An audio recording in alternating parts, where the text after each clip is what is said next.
দীর্ঘ সময় ইন্টারনেট ব্যবহার করলে মস্তিষ্কের নিউরন কোষের কার্যক্রমে প্রভাব ফেলছে। এর ফলে মানুষের দৈনন্দিন কার্যক্রম যেমন খাদ্যাভ্যাস, ঘুমের ধরন, সিদ্ধান্ত নেওয়ার ক্ষমতা পরিবর্তন হয়ে যাচ্ছে। এক গবেষণায় জানা গেছে কিশোর কিশোরীদের মধ্যে এই ধরনের পরিবর্তন সবচেয়ে বেশি দেখা যাচ্ছে।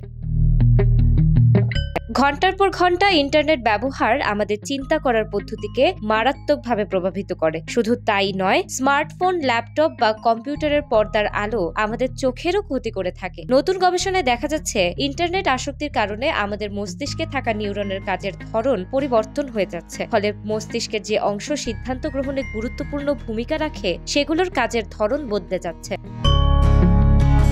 ইউনিভার্সিটি কলেজ লন্ডনের গবেষক ম্যাক্স চ্যাং বলেন, বয়সন্ধিকাল জীবনের গুরুত্বপূর্ণ পর্যায়। এই বয়সে মানুষের ব্যক্তিত্ব সংক্রান্ত উল্লেখযোগ্য পরিবর্তন হয়। এই সময়ে ইন্টারনেট আসক্তি তৈরি হলে মস্তিষ্ক ভিন্ন আচরণ শুরু করে। অতিরিক্ত ইন্টারনেট ব্যবহারের কারণে মানুষের স্নায়বিক পরিবর্তনও হতে পারে। মস্তিষ্কের রাসায়নিক পরিবর্তন কিশোর কিশোরীদের সামাজিক আচরণ ও দৈনন্দিন অভ্যাসে প্রভাব ফেলছে। আরেক গবেষক আইডিন লি বলেন, তরুণদের ইন্টারনেট ব্যবহারের কারণে মানসিক ও সামাজিক প্রতিক্রিয়া বদলে যাচ্ছে। ইন্টারনেট আসক্তি প্রতিরোধে অভিভাবক ও শিক্ষকদের ভূমিকা গুরুত্বপূর্ণ।